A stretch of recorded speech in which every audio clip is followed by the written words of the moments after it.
गम न कर हम सफर नहीं वाजिद,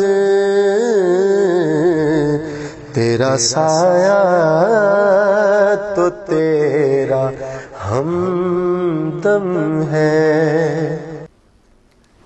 बिस्मिल्लाहिर्रहमानिर्रहीम।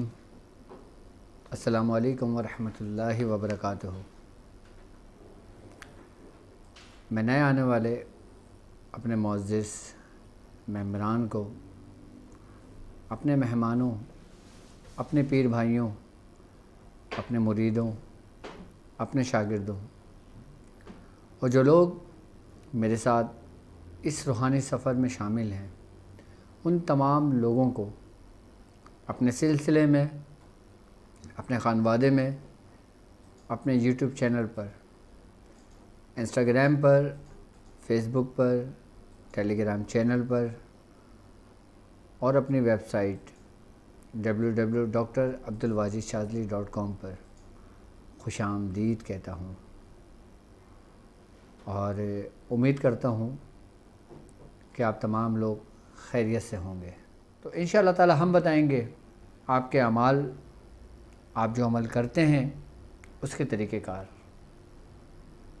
और बिलखुसूस वो तरीक़ेकार जो अल्हम्दुलिल्लाह हमारे अपने ख़ानवादे के हैं, हमारे अपने सिलसिले के हैं, और बिलखुसूस वो तरीक़ेकार जो मुझ तक मेरे पीर व मुर्शिद, मेरे उस्ताद मोहतरम, मेरे वालिद मोहतरम हकीम सूफ़ी तारिक अहमद शाह आरिफ दामा बरकातुन आलिया की बारगाह से मुझ तक पहुँचे। और अल्हम्दुलिल्लाह हम और आप वो खुशनसीब लोगों में शामिल हैं कि जिन्होंने कम वक्त में, कम मेहनत से बहुत कुछ हासिल किया, बहुत कुछ फैज़ हासिल किया। मैं ये बात आपसे इसलिए कर रहा हूँ कि इस दौर में, और जो हमारे पीर व मुर्शिद का जो दौर था, उस दौर में ज़मीन और आसमान का फ़र्क है। यानी कि अगर हम 40 साल पीछे जाते हैं तो 40 साल पीछे का हम अगर सफ़र करते हैं तो आप ये देखें कि हमारे जो बुज़ुर्गवार हैं, हमारे जो पीर व मुर्शिद हैं, हमारे जो उस्ताद मोहतरम थे, उन तमाम लोगों ने उस 40 साल पहले किस तरह रियाज़त की होगी और किन किन अमल की इजाज़तों के लिए कई कई जगहों का सफ़र किया होगा। क्योंकि आज से 40 साल पहले ये जदीद टेक्नोलॉजी तो नहीं थी। आज से 40 साल पहले वो सहूलतें तो हमें मैसर नहीं थी जो आज हैं।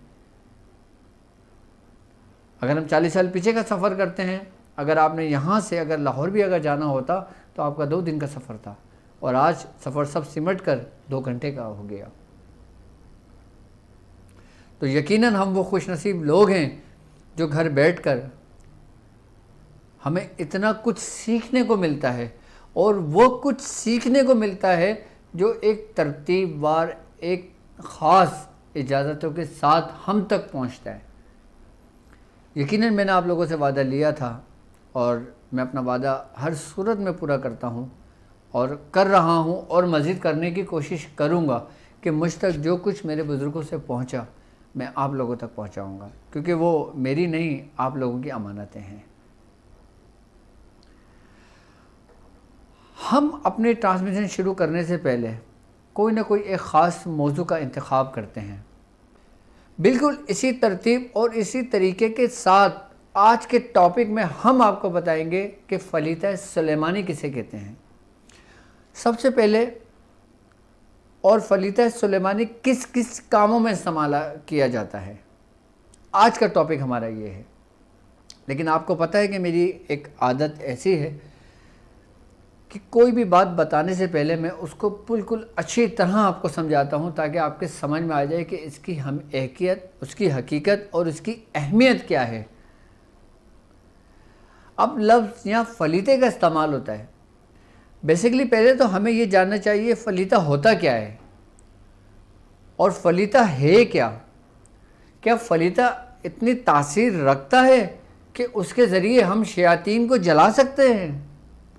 क्या फलीता इतनी ताकत और इतनी असर रखता है अपने अंदर कि हम उसके ज़रिए शयातीन जिन्नातों को जला सकते हैं?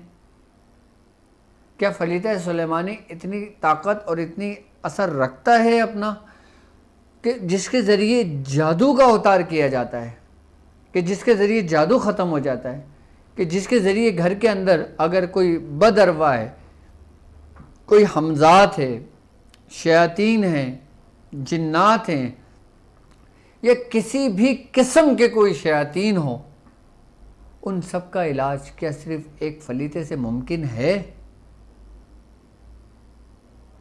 बिल्कुल। अगर हम फलीते की हम बात करते हैं तो फलीता बेसिकली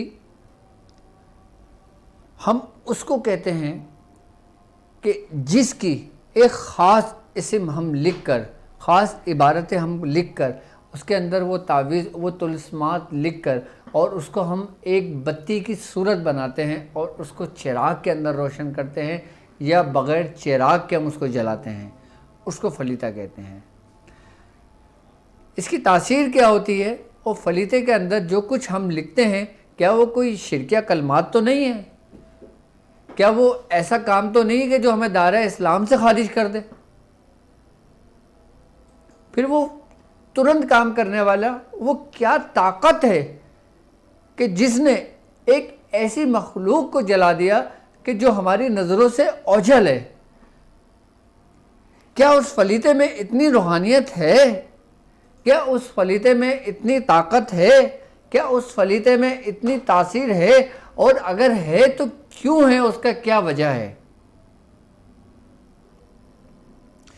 सबसे पहले मैं आपको एक बात बताऊं कि हर फलीते पर किसी ना किसी बुजुर्ग की रियाजत है उसके ऊपर, और जो फलीता आपको तालीम किया जाता है वो बाकायदा तौर पर इजाज़त के साथ तालीम किया जा सकता है। जब किसी भी फलीते की, किसी भी नक्श की, किसी भी तावीज़ात की जब आपको इजाज़त दी जाती है तो वो वही इजाज़त होती है जो पुछ से हमारे बुज़ुर्गों की चली आ रही होती है। असल जो तासीर होती है ना, असल जो रूहानियत होती है, वो उस इजाज़त की होती है जो हम तक हमारे बुज़ुर्गों से पहुँची है, और उस कलमात की एक तरतीब की होती है जो हमारे बुजुर्गाने दीन ने तरतीब दी है। यानी कि हर काम एक तरतीब के साथ अगर आप करें तो आप उसमें कामयाबी हासिल कर लेते हैं। अब फलीता जो बुजुर्गाने दीन, जो हमारे उस्ताद जब किसी मरीज़ को देते थे तो उसकी देने की क्या वजह होती थी? सबसे पहले मैं आपको एक बात बताऊं कि जब फलीता जलाया जाता है, जब फलीता किसी आज से ज़्यादा शख्स को सुंघाया जाता है, जब फलीता एक ऐसे घर के अंदर या ऐसे कमरे में जलाया जाता है कि जहाँ पे जादू के असरात हों, जहाँ पे शयातीन जिन्नात हों, या जहाँ पे नज़र बद के मामलात हों, या जहाँ पे हासिदीन के कदम पड़ते हों, उसको ख़त्म करने के लिए फलीता जो जलाया जाता है वो इसलिए जलाया जाता है कि फलीता जो ना, ये एक ऐसी तासीर रखता है कि ये फ़ौरन असर करता है किस पर? उस मखलूक़ात पर जो शर से बनी है, यानी कि आग से बनी है, आतिश से बनी है। अल्लाह रब्बुल इज़्ज़त ने एक आग से मखलूक पैदा की है और एक मिट्टी से मखलूक पैदा की है। आग से जो मखलूक़ात पैदा किए हैं वो अपने अंदर शर रखती हैं, जैसे आग हिद्दत और हरारत रखती है, यानी कि इससे शयातीन जिन्नातों को पैदा किया है, इससे जिन्नातों को पैदा किया है। अच्छा, इसमें जिन्नात नेक भी हैं और जिन्नात बद भी हैं। जो नेक जिन्नात हैं वो शरीयत के मुकल्लिफ हैं, और जो बद जिन्नात हैं वो काफिर हैं, उनको बाकायदा तौर पर सज़ा का हुक्म दिया गया है। अब इस फलीते के ज़रिए हम किन जिन्नात को जला सकते हैं और किन शयातीन जिन्नात को हम जला सकते हैं और किन जिन्नात को हम नहीं जला सकते। सबसे पहले तो मैं इंशाअल्लाह ताला आपको फलीता सुलेमानी लिखने का तरीक़ाकार समझाऊंगा। उसके लिए मुझे एक ब्लैक बोर्ड की ज़रूरत पड़ेगी। मैं फिर आपको बताऊंगा कि नक्शे फलीता सुलेमानी हम कैसे लिखते हैं और किस तरह लिखते हैं, और क्या हमें ये इस्तेमाल करने से पहले हमें इसकी ज़कात अदा करना पड़ेगी, या बिना ज़कात के ही हम ये फलीता अपने मरीज़ों में इस्तेमाल करा सकते हैं। सबसे पहले मैं आपको वो बताऊं, ये वो फलीता है जिसको मियाँ हुज़ूर फरमाते हैं कि सन 80 में मुझे जिस शख्स ने इस फलीते की इजाज़त दी थी, वो शख्स उस वक़्त में 1100 रुपये लेता था, यानी कि सन 80 में, और सिर्फ एक फलीता देता था और तुरंत काम हो जाया करता था। मियाँ हुज़ूर फरमाते हैं कि मुझे ये फलीता उस शख्स ने तालीम किया था। फिर मियाँ हुज़ूर फरमाते हैं कि जब फलीता मुझे तालीम हुआ, मैंने उस पर बड़ी रियाज़त करी, और उसके बाद जब मैंने उसका असर देखा तो अपनी मिसाल आप देखा। यानी कि इस फलीते के ज़रिए हम जिस्म के अंदर वजूद उन शैतान को भी जला सकते हैं कि जो इंसान का वजूद अपने कंट्रोल में कर लेती हैं। हम इस फलीते के ज़रिए हर उस बंदिश को ख़त्म कर सकते हैं जो हमारे जिस्म के अंदर लगाई जाती है। एक बंदिश वो होती है जो वजूद में लगती है, और एक बंदिश वो होती है जो वजूद के बाहर लगती है। फलीता जो फलीता सुलेमानी है, इसकी एक ख़ास तासीर ये है कि ये इंसान के जिस्म की बंदिश को ख़त्म कर देती है, इसके इंसान के जिस्म के बंदिश को तोड़ देती है, कि जिससे अक़ल की बंदिश जो होती है लोगों की, वो तोड़ देती है। उसके अंदर सोचने समझने की सलाहियत पैदा हो जाती है, उसके अंदर उसका दिमाग एक्टिव होने शुरू हो जाता है। आई बात समझ में? और इस फलीते के ज़रिए रिक्स की बंदिश तोड़ी जाती है, इस फलीते के ज़रिए जादू की बंदिश तोड़ी जाती है, इस फलीते के ज़रिए हर उस बीमारी की बंदिश ख़त्म की जाती है कि जिसके ज़रिए, जादू के ज़रिए जो बीमारियां बाकायदा मुंतकिल की जाती हैं लोगों के अंदर। अच्छा, बीमारी की भी एक बात याद रखिएगा, दो हालतें हैं। एक बीमारी वो जो ये समझ लें कि हमारी तकरीबन ये समझ लें कि बद एहतियाती की वजह से हम पर पैदा होती है हमारे जिस्म के अंदर, जैसे गलत खाना खा लेना या कोई ऐसी चीज़ खा लेना कि जिससे हमारे जिस्म, हमारा मैदा डिस्टर्ब हो जाए। अच्छा, अगर हम मैदे की अगर हम बात करेंगे तो मैदा ही तमाम बीमारियों का घर है, तमाम बीमारियों की जड़ है। एक बीमारी तो ये हो गई जो हमसे गलती से के ज़रिए, बेदहानी के अंदर, बद एहतियाती से, बद परहेज़ी के साथ हम पे वो बीमारी मुसल्लत हुई, और हमने उसको एहतियात नहीं किया, हमने उसको इग्नोर किया, फिर वही बीमारी बढ़ते बढ़ते बढ़ते बढ़ते बढ़ते बढ़ते एक मर्ज़ की सूरत इख्तियार कर लेती है। ये फलीता उस बीमारी को भी ठीक करता है कि जो नेचुरली पैदा होती है, यानी कि हमारी बद एहतियाती की वजह से पैदा होती है, ये उसको भी ठीक करने की ताकत और तासीर रखता है।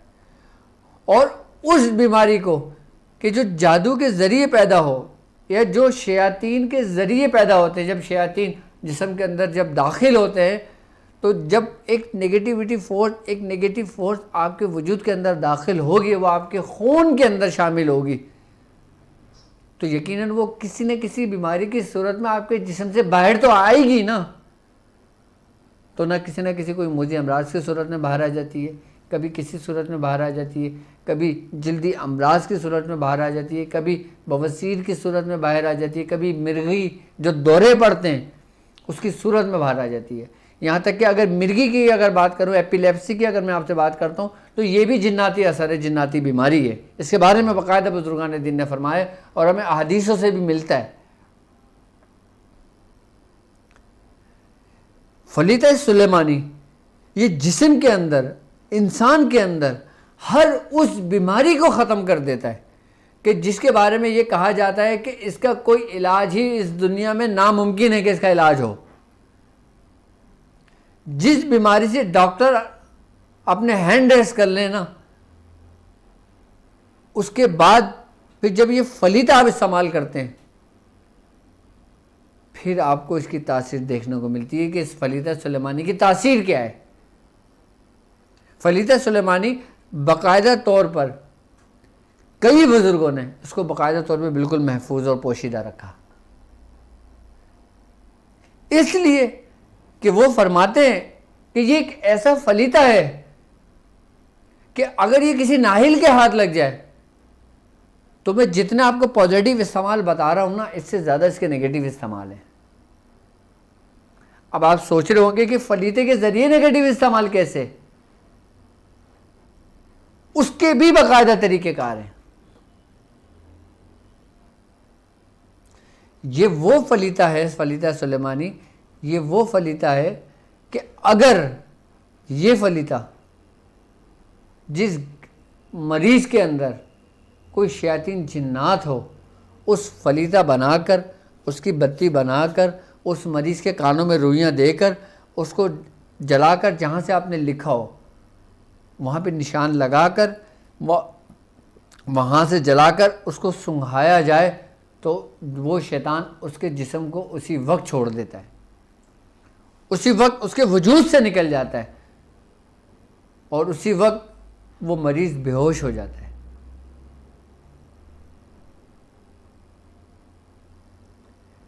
कितना पुरतासीर फलीता होगा ये। क्यों उसको बुज़ुर्गों ने अपने सीने में राज रखा, क्यों उसको बहुत कम लोगों को तालीम किया, किस लिए? कि याद रखिएगा, हर एक्शन का रिएक्शन होता है। एक चीज़ आपको जिस फोर्स के साथ आपको फ़ायदा देती है, वो उस डबल फोर्स के साथ आपको बाकायदा नुकसान भी दे सकती है।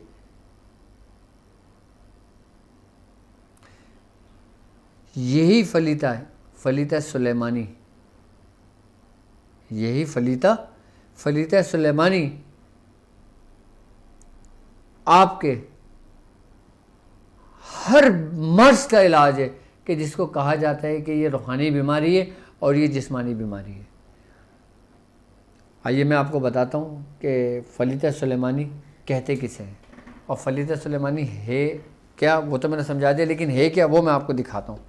और ये फलीता सुलेमानी इसलिए मैंने आज इसका टॉपिक रखा कि आज मैं अपनी पुरानी बयाज़ें देख रहा था, तो उस बयाज़ के अंदर बाकायदा मियाँ हुजूर के हाथ का लिखा हुआ ये फलीता लिखा हुआ था और उसमें बाकायदा तौर पे उसकी पूरी तफसीर लिखी हुई थी। इस फलीते की ज़कात मैंने भी तकरीबन आज से 15 साल पहले इसकी ज़कात अदा की होगी, 15 साल पहले की थी इसकी ज़कात अदा, और अब तो अमूमन सिर्फ 1-2 करके लिख के देते हैं, तो अल्हम्दुलिल्लाह तेज़ काम करता है ये। तो जब ये फ़ायदा हमें पहुँच रहा है तो यकीनन हम चाहते हैं कि इसका फ़ायदा पूरी दुनिया को पहुँचे। ठीक है, मैं आपको बताता हूँ कि फलीता सुलेमानी किले कहते कैसे हैं। ठीक है,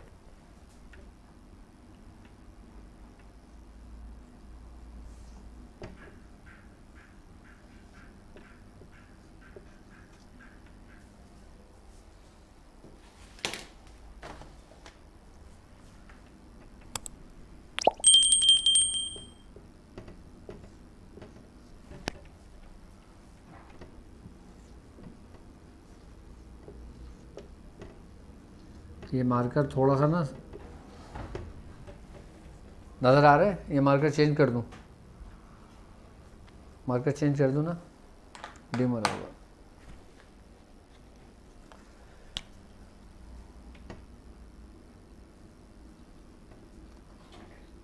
बल्कि मैं आपको तरतीब से शुरू से ही लिखे दूँ।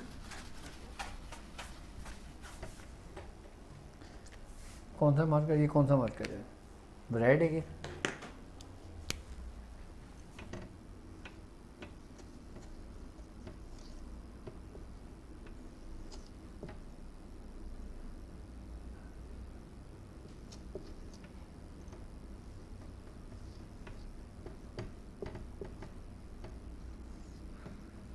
इब्लीस, नमरूद, शिद्दात, फ़िरौन और हमान। अब इस जगह पर आ जाएगा सोख्ता कर दम। अब यहाँ पे हम लिखेंगे तुलस्माल, यानी कि 1 2 3 4 5 6 7। ये हमने आइन का हिस्सा लिया है। ठीक है, 1 2 3 4 5 6 और ये 7वां ये पूरा हमारा राउंड हो गया। अब यहाँ पे लिखेंगे अबू जहल, इब्लीस, इब्लीस। ठीक है। नमरूद, शिद्दात और फिरौन, और यहाँ पे पूरा हामान आ जाएगा, हामान। अब यहाँ पे आ जाएगा बिस्यूजिम, बे, सीन और वाव, जे, ये और मीम, बिस्यूजिम बिस्यूजिम बिस्यूजिम। और यहाँ पर आ जाएगा अलीका, मलिका, तलीका, अंत, तालम, माफ़ी, कुलुबिम बेहक, या बुदुह, या बुदुह।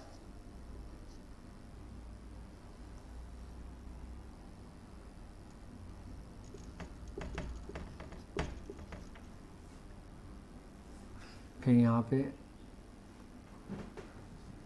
1 2 3 4 5 6 7, ये 7 आ जाएगा, ठीक है।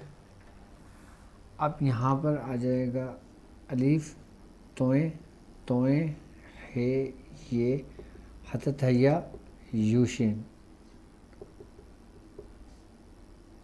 बे, तोए, तोए, हे, ये अलीफ, ये, वाव, शीन,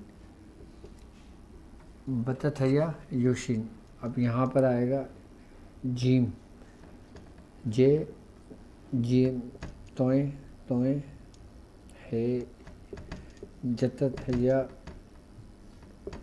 यूशिन, और दाल, तोए, तोए, हे, ये,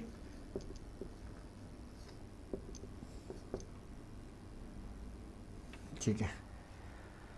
अतथैया यूशिन, बतथैया यूशिन, जतथैया यूशिन, दतथैया यूशिन, ठीक है। अब यहाँ पर खाली आएगा अबरसा, सबरसा, सारसा। अब यहाँ पर आ जाएगा सईसा, अखनूसा, खनसासा बिन सासा, ठीक है। ये समझ में आ गया होगा आपके, ठीक है। मैं इस तरफ आके आपको समझा देता हूँ, ठीक है। अब ये देखें, ये सबसे पहले आ जाएगा यहाँ पर इब्लीस और नमरूद, ठीक है। यहाँ पर आ गया शिद्दात, यहाँ पर आ गया फ़िरौन और हमान, ठीक है। ये आ गया सोख्ता करदम, ठीक है। अब फिर हमने ये तुलसम बनाए, ठीक है। और फिर उसके बाद अबू जहल, इब्लीस, नमरूद, शिद्दात, फ़िरौन, और यहाँ पे पूरा फिर ये हमान आ गया। फिर ये बिस्यूजिम, अलीका, मलिका, ये अलीका मलिका है, अलीका, मलिका, तलीका, अंत, ताला, माफ़ी, कुलूबिम बेहक, या बुदुह, अतथैया यूशिन, बतथैया यूशिन, जतथैया यूशिन और दतथैया यूशिन, ठीक है। उसके बाद अबरसा, सबरसा, सारसा, साईसा, अखनूसा, खनसासा बिन सासा, ठीक है। ये फलीता है, क्या है ये?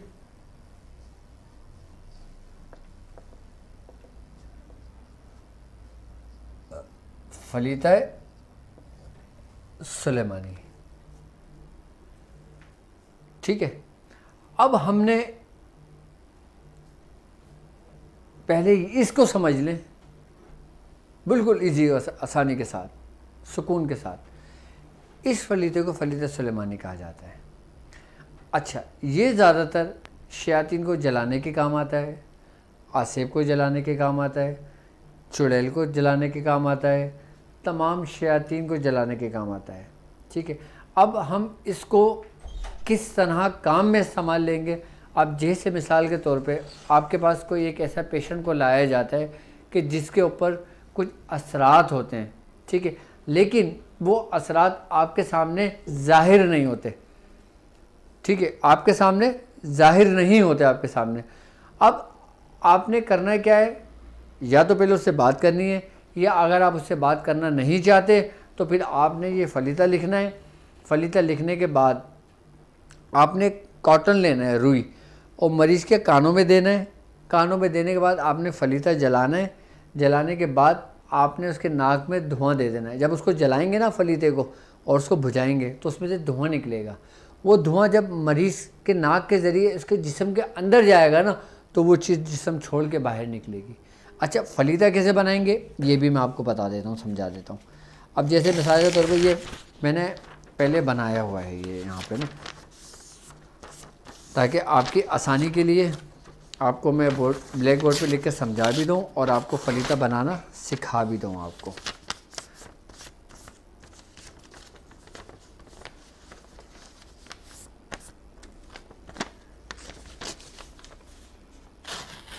अब देखें, ये बिल्कुल इसी तरतीब के साथ यहाँ पे लिखा हुआ है, ठीक है, बिल्कुल इसी तरतीब के साथ ये लिखा हुआ है।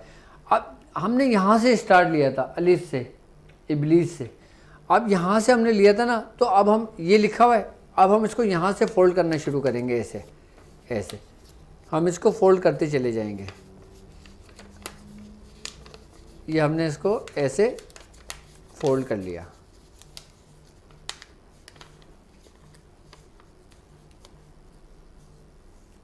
ये फलीता हमारा हो गया रेडी। अब ये जो ऊपर का हिस्सा है हमने यहीं से शुरू किया था ना यकीनन, और ये इसका नीचे का हिस्सा है। ये एक ऊपर का हिस्सा है, ये एक नीचे का हिस्सा है। अब यहाँ पे जो ऊपर का हिस्सा होगा यहाँ पे हम निशान लगा देंगे ऐसे। ये हमने निशान लगा दिया ताकि हमें याद रहे और मरीज़ को, जिस मरीज़ को दे रहे हैं उसको भी याद रहे। अच्छा, ये फलीता आप ख़ुद भी जला सकते हैं और ये फलीते लिखकर आप मरीज़ को भी दे सकते हो कि घर जाकर आपने इस तरतीब और इस तरीके के साथ इस फलीते को जलाना है। अच्छा, ये तरीका वो है कि जो जिस्म के अंदर शैतान को निकालने के लिए जलाया जाता है फलीता, ठीक है, कि हमने कानों में रुइयाँ दी और फलीता जला के नाक में धुआं दिया और वो निकल गया। उसके बाद अगर आप नादे अली के आमिल हैं, आपने नादे अली पानी दम करके दे देना है उसको पीने के लिए, उसको घर में छिड़कने के लिए, ठीक है। अगर आप सूरह कुरैश के आमिल हैं, आप सूरह कुरैश पानी दम करके उनको दे दें और पानी वो मरीज़ को पिलाए और मरीज़ भी खुद इस्तेमाल करे, मरीज़ सेहतयाब हो जाएगा, ठीक है। अच्छा, ये फलीता 3, 5, 7, 9 और मैक्सिमम 11, ठीक है। अभी आप इब्तिदा में करेंगे, हो सकता है आपका काम पहले दिन हो जाए, हो सकता है पहले दिन ना हो, आप 3 दिन ये काम करें, हो सकता है 3 दिन भी ना हो, आप 5 दिन करें, हो सकता है 5वें दिन भी ना हो, आप 7वें दिन करें, 7वें दिन भी ना हो, आप 9 दिन करें, 9 दिन भी ना हो, 11 दिन आम लोगों की इसकी मियाद है। 11वें दिन के अंदर लाजमी उस मरीज़ का काम मुकम्मल हो जाएगा। और जब अगर आप चाहें इसकी ज़कात अदा करना, आप चाहें इसको लिखना, तो फिर आप एक ही फलीता देंगे तो वो एक ही दिन में काम हो जाएगा। आप 3 फलीते देंगे, 3 दिन में काम हो जाएगा। आप जितने फलीते देंगे काम पहले ही दिन हो जाएगा और बाकी वो अपनी तसल्ली के लिए बाकी दिन मुस्तकिल करेगा। काम पहले दिन हो जाएगा लेकिन मरीज़ अपनी तसल्ली के लिए पूरे दिन उसको इस्तेमाल करेगा। आई बात समझ में। अब इसकी ज़कात का क्या तरीक़ेकार है? ये नक्श रोज़ाना 11 तावीज़ लिखे जाते हैं और ये नक्श 11 रोज़ाना लिखे जाते हैं और सुर्ख पेन से, यानी कि लाल से, कोशिश करें कि लाल पेन आसानी के साथ आपको मैसर हो जाए, ठीक है, ढूंढ लें। और अगर ढूंढने से भी नहीं मिलता तो फिर घर में कोई भी पेंसिल हो, कोई भी पेन हो, कुछ भी हो, फिर आप उससे लिख लें, फिर वो मजबूरी है। अच्छा, कुछ लोग ऐसे होते हैं कि जिनको पेन आसानी के साथ, आप बॉल पेन ले लें, उससे भी काम हो जाएगा। आप पॉइंटर ले लें, उससे भी लिख सकते हैं। आप मार्कर ले लें, आप मार्कर से भी लिख सकते हैं। आप किसी भी चीज़ से भी लिख सकते हैं। अच्छा, लेकिन आप चाहते हैं कि आप आमिल ना हो, आप आम शख्स हो। अच्छा, मेरी वीडियोस, मेरे तरीक़ेकार सबसे पहले आम लोगों के लिए हैं। उसके बाद ख़ास लोगों के लिए, उसके बाद आमिलीन के लिए, उसके बाद फिर दूसरे लोगों के लिए। क्योंकि हमारे साथ जो लोग इस सफ़र में शामिल हैं वो अक्सरों की तादाद आम लोगों की है, जो आम घर जो दुनियादार लोग हैं, जो अपना घर बार देखते हैं, काम काज करते हैं, अपने बीवी बच्चों को भी देखते हैं, और वो बेचारे फिर इस मामला में परेशान भी होते हैं, फिर वो हमसे जुड़ते हैं। वो लोग भी कर सकते हैं। अच्छा, अगर जो आम लोग हो वो चाहते हैं कि वो तुरंत फिलफौर उनका काम हो, फौरी काम हो उनका, तो वो एक काम ये करें, वो थोड़ी सी हींग ले लें, ठीक है, और अरके गुलाब ले लें। अच्छा, अरके गुलाब डालें और हींग डालें, उसको हल्का सा जो ना आपने हल कर लेना है उसको अरके गुलाब में। और जब वो अरके गुलाब में हींग हल हो जाएगी ना, तो आपने उसको मलमल के कपड़े से छान लेना है और उसमें हल्का सा जर्दई कलर मिला लें।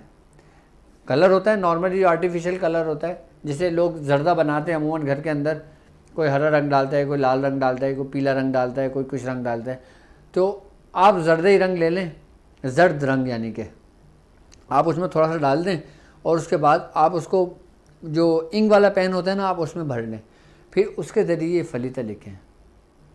अच्छा, अगर पेन नहीं हो, पहले वो क्या कहलाता था, कलम जो होता था सरकंडे का जो बना होता था, आप उस लकड़ी को काट के उसकी नोक बना के उसके ज़रिए भी डीप करके ये लिख सकते हैं फलीता। फिर जो वो फलीता जो जलाएंगे वो एक ही फलीता करामत होगा। आम लोगों के लिए भी, ख़ास तो एक अलग बात है, ख़ास लोगों के लिए जो आमिलीन हजरात होंगे, जब इसकी ज़कात अदा कर लेंगे वो फिर एक ही फलीते में काम आएगा। लेकिन जो आम लोग हैं, जो चाहते हैं कि मैं फौरी इस झंझट से निकलूं, वो फिर इस तरीके से फलीता बना के हींग के पानी से और फलीता बना के जलाएंगे तो इंशाल्लाह फिर फौर काम हो जाएगा।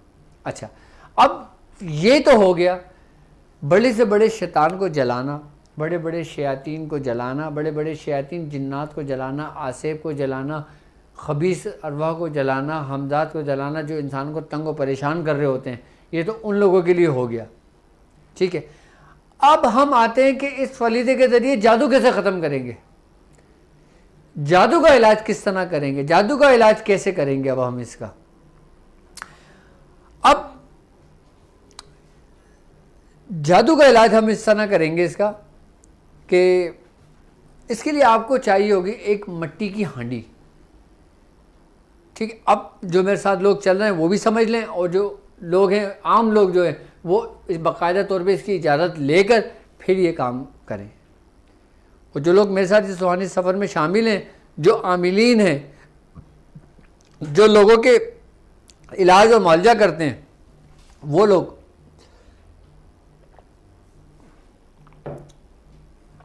उन लोगों को बाकायदा तौर पे उसकी इजाज़त है। आपको ज़रूरत पड़ेगी एक हांडी की। अच्छा, हांडी के साथ आपको ज़रूरत पड़ेगी माश की, माश यानी कि साबित माश। अच्छा, माश एक दाल है, एक माश कटा हुआ आता है जिसे माश की दाल कहते हैं, और एक माश साबुत आता है, उसको भी माश की दाल कहते हैं, लेकिन वो साबित होती है, जो काले रंग की होती है, ठीक है। आपने सवा पाव ले लें या सवा किलो ले लें, आपको जो आसानी हो। आपने वो माश ले लेना है, एक हांडी ले लेना है और 7 नींबू ले लेना है, ठीक है। सबसे पहले आपने करना ये, और एक चिराग लेना है आपने, ठीक है। अच्छा, सबसे पहले आपने करना ये कि हांडी को साफ़ कर लें अंदर से, और आप जिसके भी आमिल हैं, अगर आप सूरह कुरैश के आमिल हैं, आप 70 मरतबा सूरह कुरैश पढ़ के इन तमाम सामान पे दम कर दें।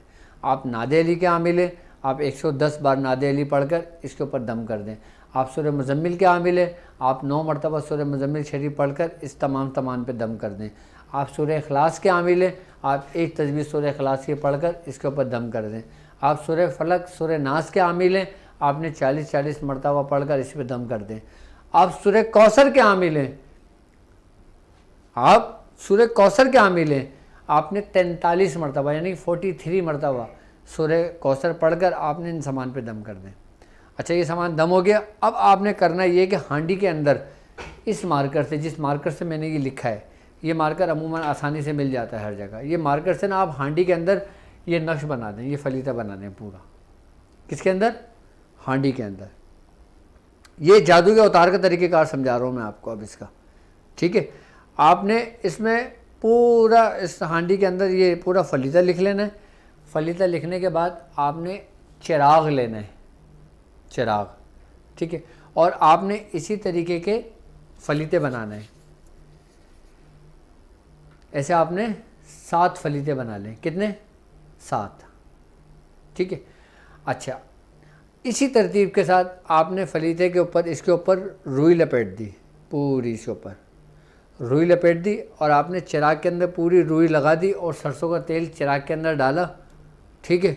ये सारा सामान पहले आप तैयार कर लें, ठीक है। चिराग भी आपने रोशन कर दिया, सामान भी दम कर दिया, हांडी के अंदर आपने ये फलीता भी लिख दिया।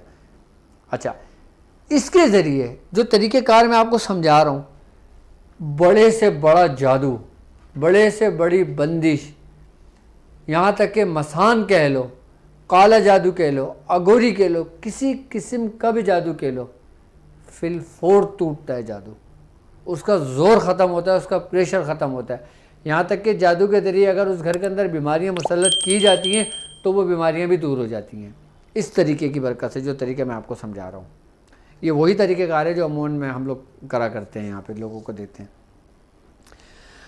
करना अब आपको ये होगा कि आपने सारा सामान तैयार कर लिया, अब आपने हांडी रख ली, हांडी के अंदर आपने माश पूरा फैला दिया। अच्छा, ये वो तरीक़ेकार समझा रहा हूँ जो किसी एक शख्स के जादू का अवतार नहीं हो रहा, ये पूरे घर के जादू का अवतार हो रहा है, ठीक है। ये वो नहीं है कि आपने माश मलना है और हांडी में डालना है, आपने माश नहीं मलना, आपने माश उसी हांडी के अंदर डाल देना है, ठीक है। माश को पूरा फैला देना है, यानी कि पहले अंदर ये नक्श लिखा हुआ है हांडी में, आपने माश फैला दिए। अब वो चिराग, आपने चिराग उठाना है और बीच में उसके रख देना है, किसके अंदर? हांडी के अंदर। आई बस समझ में? और उस हांडी को खुला छोड़ देना है, चिराग को पूरा जलने देना है। इशा के बाद कभी भी मरीज़ अपने घर में इस तरह चिराग को जला दे। आई बस समझ में? 3 दिन ये अमल कर ले अपने घर में। अच्छा, चिराग हर दफ़ा में नया इस्तेमाल होगा, हांडी वही रहेगी, माश वही रहेगा। आई बात समझ में? ये चीज़ें वही रहेंगी।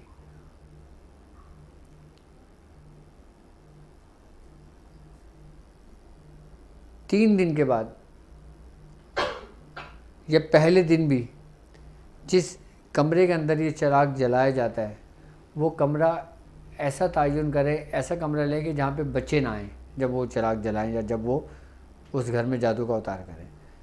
अच्छा, कहते हैं कि जहाँ जहाँ इस फलीते का धुआं घर के अंदर जाएगा और इसकी कशिश से इस आग की हिद्दत इतनी होगी, इतनी होती है कि इसकी हिद्दत से पूरे घर के शयातीन, पूरे घर का जो जादू होता है ना, जो एक हरारत और एक हिद्दत रखता है, इसको अपनी तरफ ऐसे खींचता है जैसे मकनातीस किसी लोहे की चीज़ को खींचती है। ये सारा असर जो होता है ना, ये हांडी अपने अंदर सल्ब कर रहा होता है, पूरे घर का जादू, पूरे घर के आसेब और पूरे घर के शयातीन। अच्छा, अभी मैं लोगों का वो बात नहीं कर रहा, अभी मैं वो बात कर रहा हूँ। अच्छा, किसी शख्स के ऊपर जादू है उसका तो आसानी से आप कर लेते हो, मैं वो तरीक़ेकार समझा रहा हूँ कि जो जादू घर के अंदर गड़े हुए होते हैं, वो जादू के जिससे घर मुतासिर होता है, जिससे चौकटें बंधी होती हैं, कि जिससे शयातीन बंधे होते हैं। जब आपको इसके ऊपर उबूर हासिल हो जाएगा, जब आप इसके ऊपर सही तरीके से रियाजत कर लेंगे ना, मैं हुजूर फरमाते हैं कि जो घर के अंदर गड़ी हुई चीज़ें होती हैं ना, वो भी जब चिराग बंद होता है ना तो उस हांडी के अंदर मौजूद होती हैं, जो घर के अंदर होती हैं।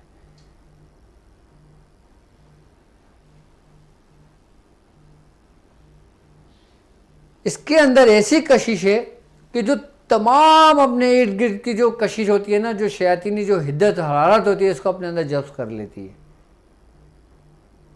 और वो घर क्लियर होने शुरू हो जाता है पूरा। लेकिन इसके ऊपर अगर आप चाहते हैं कि इस स्टेज पर पहुँचे तो आपको एक मेहनत करनी पड़ेगी, एक रियाजत करनी पड़ेगी। आम लोग आम काम तो इजीली कर सकते हैं, आसानी के साथ कर सकते हैं, लोगों को फ़ायदा पहुंचा सकते हैं, लोगों को तरीक़ेकार बता सकते हैं, उनको इनसे निजात मिल जाएगी। लेकिन जो ख़ास लोग हैं जो इस पर रियाजत करना चाहते हैं, फिर इसके ज़रिए पूरा अबूर होता है। अब हमने जो लीमू रखे थे, अब जितने फ़र्द हों उतने लीमू ले लें, उतने लीमू पे आप जो कुछ पढ़ते हैं पढ़ के दम कर दें। हर बंदा लीमू अपने सराहने रख के सोए, सुबह अपने बस एक दफ़ा उतार के काट के बाहर भेज दे, देखें एक दिन में कैसा असर रखता है।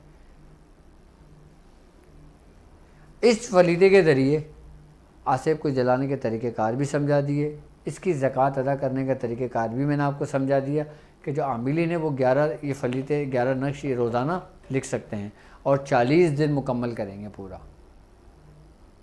ठीक है, आम लोग जो लोग हैं वो इस तरतीब से, इस तरीके से अगर परेशान हो तो ये फलीदा लिख के जला सकते हैं, ताकि अगर रात के वक्त ऐसा मामला है कि वो किसी को फ़ोन कर रहे हैं और वो फ़ोन नहीं उठा रहे हैं, लोगों को शिकायत होती है ना कि डॉक्टर साहब फ़ोन नहीं उठाते, तो आप ख़ुद भी कर सकते हैं इस तरीके से आसानी के साथ, ताकि इस मसले से निकलें।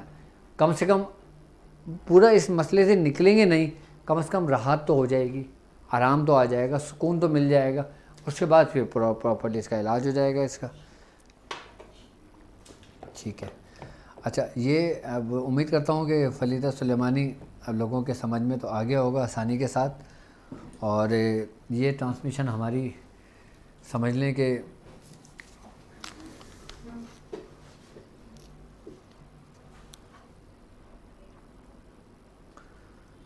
अच्छा, इस फलीदे के लिए किसी बखूर का कोई इस्तेमाल नहीं है, ये बग़ैर बखूर के भी फलीदा काम करेगा इंशाअल्लाह। ज़कात 40 दिन की इसकी ज़कात होगी फलीदे की, और 11 फलीदे रोज़ लिखे जाएंगे। जगह और वक्त अगर एक ही जगह हो तो ज़्यादा बेहतर है, और इसकी रियाज़त की मुद्दत कम से कम 1 साल है, कि अगर 1 साल इसको पाबंदी के साथ 11 फलीदे रोज़ाना लिखे जाएं और किसी दिन कोई गैप ना हो तो उसको रियाज़त कहते हैं, उसको उसमें कमाल हासिल होता है उसको। अच्छा, जादू का आपने बताया कि जिस चीज़ शामिल हो वो दम कर दें। सवाल ये कि फलीदे का अपना सबक क्या है? नहीं, इस फलीदे का नहीं, ये फलीदा एक ऐसा फलीदा है कि इसको आप अपने तमाम अमाल के साथ मिलाकर चला सकते हो। अगर आप इसकी पढ़ाई की अगर बात करोगे तो ये एक नया बाब खुल जाएगा। आप जिस चीज़ के आमिल हैं, आपने जिस चीज़ पर रियाज़त की है, आप उस रियाज़त के साथ इस फलीदे को चलाएं, देखेंगे कैसा तेज़ी से के साथ काम करता है इंशाअल्लाह। ठीक है, यूट्यूब के ऊपर और जो चीज़ मैं आप लोगों को तालीम करता हूँ, आप लोगों को तरीक़ेकार समझाता हूँ, वो मेरे आम लोगों के लिए भी होती हैं, और जो लोग मेरे साथ इस रूहानी सफ़र में शामिल हैं और वो लोग करना चाहते हैं तो उन लोगों के लिए भी उसकी इजाज़त होती है। ठीक है, अब मुझे इजाज़त दीजिए इस बात पे कि आप अपना बहुत ख्याल रखेंगे। अस्सलामु अलैकुम व रहमतुल्लाहि व बरकातुहू।